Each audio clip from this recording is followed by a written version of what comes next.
So this is the premiere of the Farmville Spotlight here on WFLO AM 870 in Farmville. And today's guest, the premier guest, the grand guest, is Tom Brown of Charlotte Courthouse. Is that right, Tom? Yeah, just a little bit outside Farmville. Okay, perfect. And how long, if you don't mind me asking, how long have you been doing music for, like playing? Because I know you play the bass and you also play the drums. So how long have you been doing that for, man? I've been playing the bass since I was 14. I'm 19 now. Okay. I've only been playing the drums 3 years. But ever since I've gotten into music, though, it's really been like a huge part of my life. That's great. Do you remember the first time you listened to a song? Like, do you remember that moment? Dude, like stuff on the radio, for real. I'm from New York, so like my mom constantly had, like pop hits on and like a lot of Wu-Tang, man. Oh, a lot of Wu-Tang Clan? Yeah, really? yeah. Interesting. The Wu-Tang Clan is very influential. I, for one, love the Wu-Tang Clan. Me too. Yeah. Nice. And so you grew up in New York then? Oh, when I was young. I moved to Vermont when I was only about like 4 or 5, and then I moved down here in 3rd grade. Wow. Yeah, so I mean, I've been here a long time. A long time, but your roots are from somewhere else. You have your roots planted in the ground far away from here. Well, yeah. To say. Yeah, I mean, New York was nice, and I still visit a lot. But nice. You got a lot of family down there. Yeah, or up there. Or up there. I'm so sorry. That just shows. Oh man, I'm ashamed. I just said that. But to be fair, up there, down there, it doesn't really matter. We're on Earth. Yeah. If you go down far enough, you'll come back. Yeah. Around to New York. Yeah, so that's my philosophy when it comes to saying down there. We're on north of the equator. That's right. Thank you, Tom. Appreciate that. So nice. Okay, so you're from New York. You started playing. When did you start dabbling with the bass? You said 14. Yeah. And do you know like what made you choose that instrument versus like a guitar or let's say even a clarinet? Well, the clarinet, I kind of like easily ruled that one out, but nothing wrong with clarinets. No, I mean, like, the wind instruments are very interesting to me. I feel like they've been used in, like, even, like, I want to say religion, like, like all a long time ago. Yeah, like everything. Ancient music, man. Yeah, ancient music is like... I have a trumpet. I'm terrible at trumpet, but it's really fun to use. Yeah. I mean, I think wind instruments sound the most, like, the best, because, I don't know, it's like you're literally, it's like singing with your mouth, almost. I agree. And into an instrument. So. Like, when I'll play the trumpet, it's like, I'm thinking of notes that I would normally sing, but you have to, like, do the same thing, but use a whole different technique. Inflections of your, like, how you blow out, can change a lot in how it sounds. Is that correct? Honestly, I'm not qualified to say. Okay. You're not qualified. I'm not qualified. That's fair. But you are qualified with the bass. I am. I've been playing since I was 14. And your question was what got me into the bass? Yeah, what was the inspiration? What was the spark, per se? Just, like, rhythmic music. I always was kind of into that. And I really got into Metallica when I was 14. Ah, Metallica. Who's the bassist in Metallica? Like, the main guy? At that time. Well, not at that time, but the stuff I listened to, Cliff Burton. Who played on the first, I believe, like 3 albums. And he was just a huge inspiration to me. Yeah. Him and Flea from Red Hot Chili Peppers were the original people that draw me to the bass. Okay. And then my parents, they bought me one, which I'm really thankful for. This is the same one that I got right now. Are you serious? Yeah. When did you get that? Was that when you were 14 you got that one? Yeah, this is my original bass. The original bass of Tom Brown. Wow, man. Yeah. That's really cool. It's lasted this long with you. And I mean, how many like shows have you played with that bass? Like like 5, 6. That's good. I mean, that's not bad. That's not bad. Yeah, for sure. This is the only bass I own. So I use it a lot, and it's nothing special either. Yeah, man. But it's special to you since it's your bass. It's like your baby, even. This is my starter bass, man. That's right. Sure. Yeah. I was going to ask you, do you notice a difference? Like, I'm sure you got a lot of musician friends, and when you pick up somebody else's bass, are you like, oh, this is totally not how I like my bass? Or do you feel that? Like, is it like? You get that feeling of being like, oh, this is a little weird, because it's not my bass. Definitely, like, it's different, so it's like a little bit weird. But the friends I have, some of them have nicer basses than mine. Okay. And they sound really good. Nice. And it's, if people are going to tune their basses and, like, mess with their amp settings how they want, it's, I do mind how I like it, but bass sounds, when it comes down to it, it's about the rhythm. Yeah, that's true. It's all about your internal rhythm, even. Yeah. That's what got me into drums too. The rhythm, the timing. Yeah, that's just my favorite part of music. I know drums they have a lot to do with timing, and I guess for the bass too. Or is the bass you more feel like, because you definitely do feel. Is it like how jazz is like interpretive jazz, and like how you just kind of like somebody will like make a note like, and then everybody's just like applauding because they're like that's jazz, Yeah. Like, is it similar with bass? How you can just like feel like, oh, I know this would sound cool, and then you do it, and then it's like amazing. I mean, that's how I look at it, but I'm not the most sophisticated musician. Yeah, no. It's to me, it's if you can make people dance or just like feel the rhythms you're playing, and the same thing with any emotion that you could just transfer onto other people by your playing, then you're doing the right job. Yeah. And that's any genre of music. Yeah. But that's the thing about jazz. It's kind of like I'm not a jazz player or anything, but what I gather from how they view jazz is it doesn't have to be locked into like systems. It's more about the energy or the like passion you're putting into it. The emotion you're trying to get across. Yeah. And that's powerful. I feel like jazz, because like guitars, when I hear a guitar, it sounds like a guitar, Like when I hear a clarinet, it sounds like a clarinet. But when I hear a saxophone and somebody who's really trying to get their point across on a saxophone, I not only hear it, I feel it. Yes. Like in my fingertips, I'm just like, ooh, like it's a full body sensation. When somebody who has something they're trying to get across with an instrument picks up a saxophone and starts playing, I instantly feel connected to that. Me too. I really feel that when people sing. Yeah. Because it's like they're vocalizing. If they sing soulfully, you feel that. That's what I love about the blues. The blues. Yeah. The blues are like a national treasure at this point. Yeah, I mean, it pretty much started music. For essentially. Yeah, all the stuff that we play now. No. I mean, look, I really am not like musically qualified to talk about it, but I where I come from when it comes to music is how I've always interpreted it. So it's my very narrow like opinion and like thoughts about music, but exactly. Well, I at least I like to think they are. But the blues are interesting to me because I feel like the blues, didn't they like get those jugs? Like, is that the same like kind of thing? Tubs, yeah, wash tubs and jugs, and they made like amazing music that's compared to some music today better.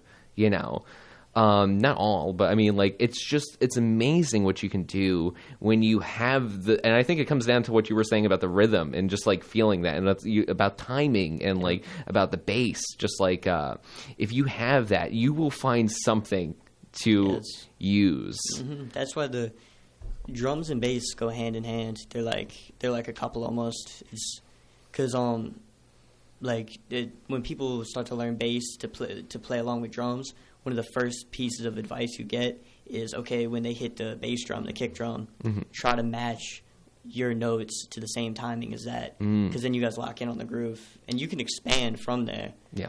But it just goes to show that's what we do. We lay the rhythm. Okay. Yeah, you are the rhythm makers, you could even say. Yeah. You make rhyme happen. Oh, I don't rhyme. You don't rhyme? Well, you make rhythm, I mean. I make rhythm. Yeah, there you go. But you mentioned saxophone earlier. I meant to say, big my fan friend of the sax. Miriam, me and her, we're doing like a fusion duo together. Okay. And she is an amazing saxophone player. And the thing you said about just saxophone and the expression that people are able to, just transfer playing it, I feel that 100% when she plays. When did you? I'm sorry. What was her name again? Miriam. Yeah. Nice. And how did you guys meet? We met through school in 8th grade. Okay. And she was actually the first person I played music with. And then she's up at college at, I believe, Bard. But when she comes down, we jam every time. And this summer, we're trying to do a project. Okay, so it's going to be a fusion album. Fusion, yeah. Like reggae and jazz elements mixed with like funk and some heavier rock. It's like we're just gonna make songs we like, but we know our inspirations. It's gonna be all in a compilation of just the different sounds people can make, and expressions. We're just gonna try to make just songs that we really enjoy. Yeah, and like I said, we know our inspirations and where they come from, and we're gonna that's the fusion part. But it's really we're just making music we want. And hopefully we'll try to get out and perform it too. That would be amazing if you could, after like finishing the album, you could make like a live show of all the songs that you did. Oh yeah, I mean maybe even before we finish the album. Before, yeah. A sneak peek. Hit preview. Some open mics, Yeah. Oh, speaking of open mics, Tom, what's your experience? Because I love the energy at an open mic. Good or bad? I mean, like an open mic is, it can be. I'm not saying it is, but it can be some of the most critical people. It also could be some of the. I mean, people who just love to laugh and just like. I feel like there's so much. It's almost like a tornado of like emotions at an open mic. Some people are there just to laugh at bad performances. Some people actually have amazing performances. There's poetry. Yes. There's all sorts of things, and it's just a tense room sometimes. Sometimes it's very fun, but I mean, an open mic is like I'd rather go to an open mic than like I don't know, a paid performance of some sort, because it's just you're getting something that's only happening right there and right then. Yeah. I played a few open mics. I used to play this one at Uptown, and sometimes I would be able to get some of the people I jammed with at the time to come out and play, and we would play some originals, some covers. But a few of the times, I literally just brought my drum kit. Wow. And that I will say, a drum kit is a lot to carry, too, right? That's a lot to carry, but I had good parking. So there you go. That's important, yeah. It was, I was doing it to try to get exposure and practice playing in front of people. Mm-hmm. And I wish I had more band members, but it also kind of put me in a situation to where I just had to play a beat, some of the stuff I was working on. And, some people enjoyed it. I'm sure they wanted some more instruments, but... I was just trying to make the best out of the opportunity I had. Yeah. No, that's special, and I find it interesting that you were talking about getting used to performing in front of people, because it's fascinating to me that somebody could be quite literally one of the best guitarists or whatever, you go on yada yada, but the fact if they perform in front of people, they can choke or something, and just it's like their ability to play guitar has been reduced by 50%, or whatever instrument. And I'm not saying that's everybody. Of course, that's not everybody, but it's a lot of people. Yeah. And I guess it's like that whole thing of being like, what's everybody's number one fear? It's not death, it's public speaking, and then death. Yeah. It's like, so it is interesting. But so you fought against that feeling almost, and you were like, I know I need to do this thing to get better and break through the other side. So you did. Yeah, and you were carrying a drum set, whole drum set. I mean, I put it into is that even legal? No, I'm gonna bringing a drum set into a restaurant. Wow. I mean, they were pretty loud, the drums. But you can only control that so much. And I was really nervous to do those. Mm-hmm. But like you just said, I knew that. Okay, if I want to play music, if I want to really do this, I have to play in front of people. That's just a given. It is a given, for sure. Really, I'm nervous until I get up there and I get going. Once I'm going, I'm like, okay, you can't turn back now, so you might as well just go 100%. Yeah. I know exactly what you mean. I wrestled during high school, so it's I feel like a lot of what I learned mentally from that has translated to music. That's beautiful, Tom. I'm so glad you said that, because I also did jiu-jitsu when I was around 17, and I did a tournament or several tournaments. When I was 18, I did 4 tournaments in one year. Anytime there was a local tournament, I would sign up for it. But the first time you do it, it's going to be rough. But the more you do it, the second, the third, the fourth time. Yeah. You just start building up, and then you like kind of like what you said when you're in there and you're on stage and you're in front of these people. You're like you might as well go 100% because like there's no turning back at that point. Once you step on the mats of a wrestling or any sort of thing, you're there. You can't. I mean, you can walk away technically, but never show your face there again because you're not going to live that one down. But it's interesting. But yeah, it's the same mentality. It's the same kind of almost like fight or flight feelings. Yeah, even it's very intense. You're fighting against everything in your being. Yeah, and it's it'll be always nerve-wracking, at least for me. Mm-hmm. But like, also though, it's playing music is the most fun thing. Yeah. To me, at least. So that's what I want to do. So even with the nerves, that's part of the whole deal. Yeah. I mean, do you have any ways of coping? Not coping, but like dealing with those emotions other than just like taking a deep breath and, mainly taking deep breaths, man. I mean, that does help. I mean, there is something to like breath work or just like breathing in deeply, holding it, and then breathing out. Like, it calms you down. And also just like, especially hauling a drum kit around, there's enough stuff I got to do before I even play that like it just gets me kind of in the zone because it's like, all right, I got to get set up.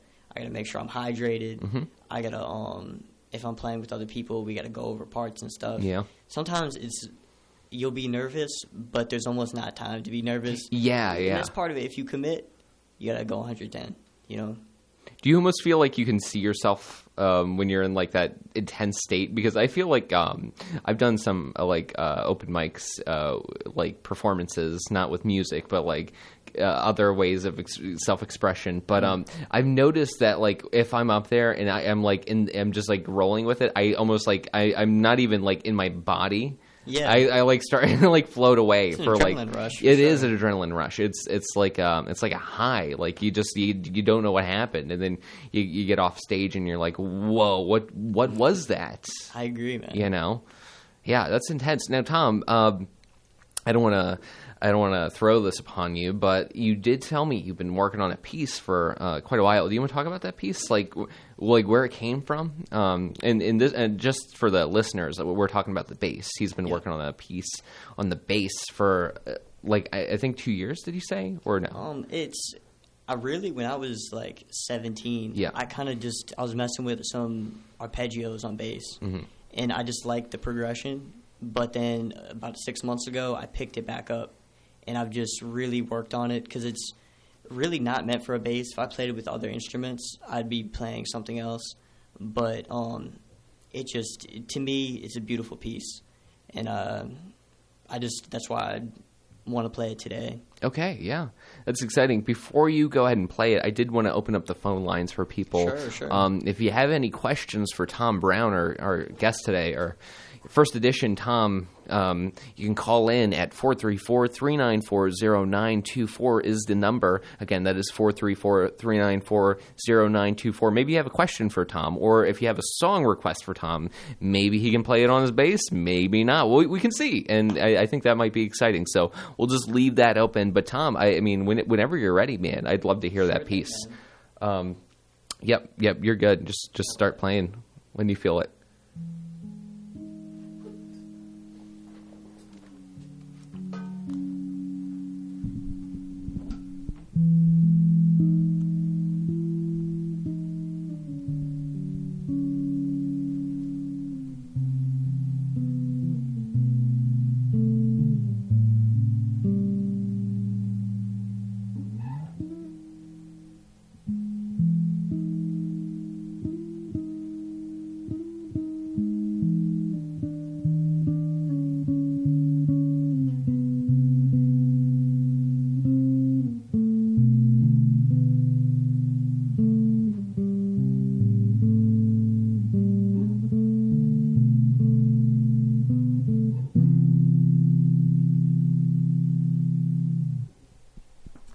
Yeah, that's about it, man. I messed up a little bit, not gonna lie. Tom, I couldn't even tell you messed up until you told me. I enjoy playing that because it's it kind of just like it's good practice for just going up and down the strings. Yeah. And it's arpeggios, I feel like is just a beautiful way to play the bass. Yeah, it almost feels like a man. I feel like, I mean, obviously the bass is no instrument for a Catholic church, but like I feel like if that song was like translated into like human like harmonizing with their voices, that would be just like perfect. I mean, that was stunning. That was really thank you, man. That was really great. Do you have a name for that? Because it's like arpeggios, but like modified a little bit, right? Or is it just the arpeggio? I don't have a name. Yeah, I don't think I could think of one on the spot. No, I mean, if you don't have a name, you don't have a name. It's okay. But I mean, that's your piece right there. Yeah, I appreciate it, man. Like I said, I messed up a little bit, but it's also one of the most difficult things that like I kind of practice. Yeah, it's because arpeggios are difficult, but the patterns that you can make on them is just. I mean, the bass player for Karug Band, I think her name is Laura Lee. Mm-hmm. She talks about playing patterns all the time. She's like, that's what makes people move or quit. Feel the rhythm. Oh, okay. I thought you were going to say, like, quit the bass. Like, oh, this guy quit the bass. Well, that's why she's a professional, though. Yeah, that's right. Yeah, never give up. That's really great. I really wish people could have seen your face when you were playing that, because I've never seen somebody so tuned into an instrument before, other than like this right now. Like that was really something, Tom. Very nice. Okay, and so do you have any? I know you're working on this project right now. Do you have a name for the album that's like in the works right now, or is it just like untitled so far? It's untitled. Really, the music comes first. We'll find a name for it. But you're going to be working with a friend, Miriam. Mm-hmm. Miriam. Okay. We're gonna try to get more people, but as far as the writing, we already got demos, and I'm playing drums, and I'll probably play bass if we end up recording like the whole thing. She's on vocals, sax, guitar. We do some harmonizing. So I'm really excited for it, and we hope to take it up to Richmond and around Farmville. You can do a local touring, We could if there's places that will go to Virginia have us. Beach and that'd be fun. Yeah. Get a van. Get like an old Chevy van that's painted like blue, but the paint's faded on it, and then it will break down on us. Yeah, no, man. No. Yeah, we can't have that. We got to be punctual. Yeah, that's right. You do have to show up on time. But I feel like it's almost. Tell me if I'm wrong on this, Tom. But I feel like it's almost punk rock to show up late to a gig. To show up late, but is that not a very punk rock thing? Like I feel like Sonic Youth had to do that before. Maybe not. I mean, if you're opening. Don't show up. That's actually great advice. If you are opening, I do agree with that. If you're the headliner, you can show up late. I've been to some concerts where they did not start until like an hour. One time, an hour and a half until after the headliner was supposed to be on. And that is a no. Yeah, I almost had to go home early, bro. That was sad. Oh, yikes. Yeah, don't show up late if you're going to be headlining a place or like the starring role. Yeah, that's good advice, Tom. What are some of the lessons you've learned playing in bands? I mean, it doesn't even have to be music lessons per se. It could be like just like life lessons or like lessons in working with people. But do you have any? And I know I'm just kind of like throwing this on you. I didn't ask, but I feel like you would have something to say about like working with bands or performing live. Like all these things, I feel like can cause a certain amount of measurable stress or anxiety, and I feel like doing those things may, you. Thinking back on them, you might be able to be like, yeah, well, I learned this. I learned. I'm not a musician, so I can't say it. But like, do you have any life lessons from doing this kind of thing? I've learned a couple. One of the main ones is to you got to play music as seriously as your bandmates are. Mm-hmm. Like so, and that also means if people really are doing it more for a hobby, or if they don't have the same goals and ambitions, don't throw them through the roller coaster of trying to get gigs and play multiple times a week. I didn't know that when I was younger, and I feel like sometimes I I made other people take it as serious as I was, which is that's unhealthy. And also, you're gonna mess up. You're not gonna be good when you first start. That's why I just believe in persistence and consistency. I practice every day, and I messed up when I was playing here, but it's like I've been through that. You're gonna make mistakes, but every day you just got to try to be better. And and I guess the last one is just like you have to be about the music. There's a lot of times there's other reasons people get into music, just maybe to stroke their ego or whatever it may be. But you gotta really love this. That's really true. Yeah, definitely staying with it, because I feel like for some people it's interesting because people who are going to be musicians will fight through that feeling as a tough thing, but a lot of people will kind of give up if they're not good right off the bat, which it's insane to think you're gonna be good starting something you've never touched before, like an instrument, or even cooking. Like, I mean, any sort of anything like that takes some sort of like level of skill, and you can't expect to be good, but you got to have some level of self-respect for yourself and stick with it and not give up right away, because that's where the dream dies. Yeah, and everybody makes mistakes when they play. It's just a matter of, are you willing to keep playing the next day? And a lot of people, they get into this with guitar, bass, whatever, and then I don't know, they just it's time consuming. That's one thing about it. So I get where people are coming from too. Like, you have to commit for a long time in most cases. Some people are really talented just because they're like that. But you have to commit for a really long time, and it's just tough. It's like I've had a few times where I was like, I don't know if I'm ever gonna get as good as I want to get. But then you got to think about it. It's like, do I really care about this? Yes, I do. So I'm just gonna wake up tomorrow and I'm gonna try again. Yeah, you have to. You have to keep doing that. Yeah. No matter what.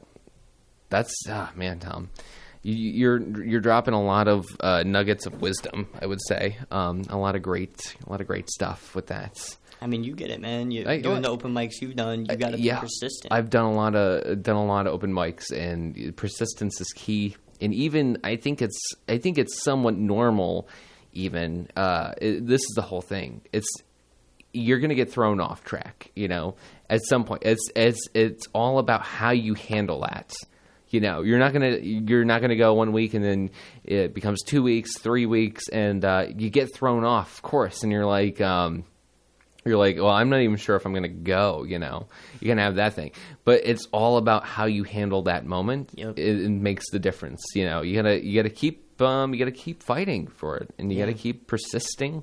I think persistence is key, and that's like an old timey statement. I feel like, I think I watched an episode of Leave It to Beaver where they say that persistence is key, but it truly is. Yeah, especially you were no, about to say the same thing I was. I was going to say jinx, but no, go ahead.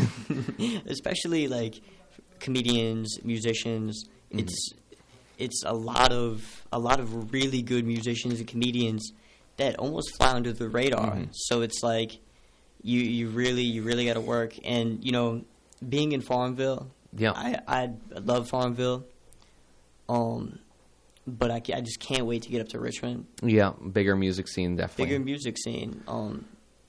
But Farmville, I've been able to like play shows in Farmville, and really kind of start out here. So it has a special spot in my heart, Yeah, no, that's really great, Tom. That's really great.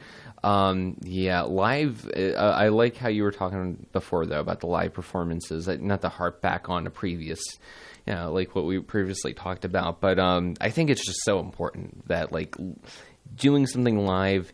I mean, like just for the people in the room, nobody else is going to see it. That's like another cool thing. It's like you're not doing it. You don't have a show of 100 people.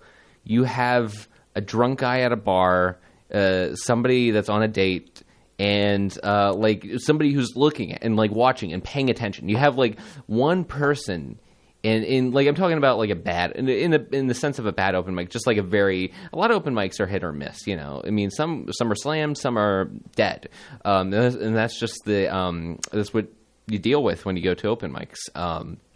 But I always like to think when I go to perform and it's like that and it's intense, you have this like almost self-doubt of being like, do I even want to do this? You know, or like, is it? I don't know. I just don't feel. But you perform with your life for that one person who's actually going to remember it and who's paying attention and who wants a show. Who wants a show? I don't know. I just there's something really cool about that, like one open time, mics. Me and my friend played an open mic, and there literally was one person, and he was like, he pretty much our biggest fan, I would say. Yeah. He was super supportive, but he was just the only one there.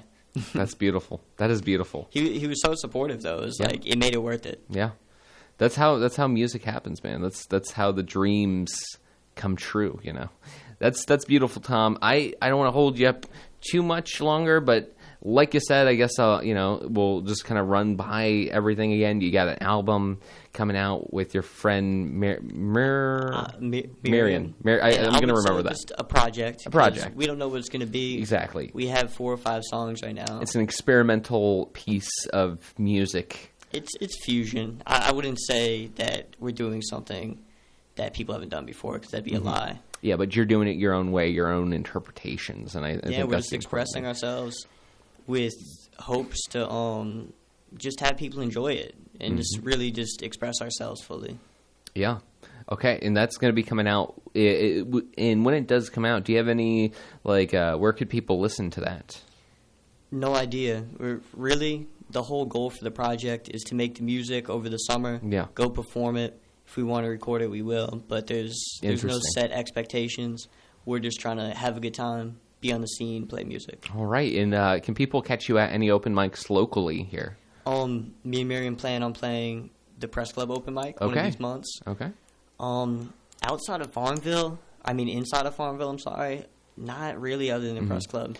If there was an open mic to show up, we'd love to go there. I want to say, I think the Brew House. And 3 Roads also. I want to say they have open mics, but I'd have to double check on that. I don't want to misspeak on anything like that, but I have to double check. But other than that, do you like to record your music, or are you just a person who's doing it live right now and is not getting all caught up in like the recording aspect? Both. It depends. Do you have any recorded music people can check out at all? No, there's my social, my Instagram, and I sometimes post on YouTube, but no, I don't. I kind of other than posting small clips, I don't really want to put anything out that's half baked. Yeah, that's Tom. If I didn't already have respect for how you handle this music, that you just saying that right there has just topped it off, because that is so true. There's mediocrity is huge, and actually great pieces of work are few and far between, very, very few. But I respect that, because it's easy to just kind of record 5 5-second videos of you doing just a little finger thing with the guitar or the bass, and then just have that floating out there somewhere. But it's another thing to actually just keep working until you are okay, it's time. I do have finished demos, but and then I have a lot of unfinished demos too. Mm-hmm. But when even making an album, I feel there's a lot to picking the right songs for it. Mm-hmm. So I want to make just a collection of music. I'm talking about personally for me. So do you write your own songs? Yeah. The ones I write for myself, and some that I'm bringing to this project. But it's playing with different people, you got to be flexible. Okay, if I'm going to do my own project, or if I'm going to do something with my friend, sure, yeah, I'll bring my own songs. We'll make new songs, but also being a drummer is mainly what I play other than bass. You got to just be able to play whatever the band or who you're making songs with, really whatever they need. Yeah. Very, very, very good stuff, Tom. Very good stuff. Thank you, man. Did you want to say anything, or before we close out the program, do you have any closing statements or words? Well, I just appreciate you having me on, man. Absolutely. It was awesome to come out. I'm super glad to hear from you, Tom, and I'm glad you were able to come out for this. Man, for sure. This has been the Farmville Spotlight with Tom Brown, the first edition, and we will be back soon for a second edition sometime. But I will leave you guys with this. All right, have a good night.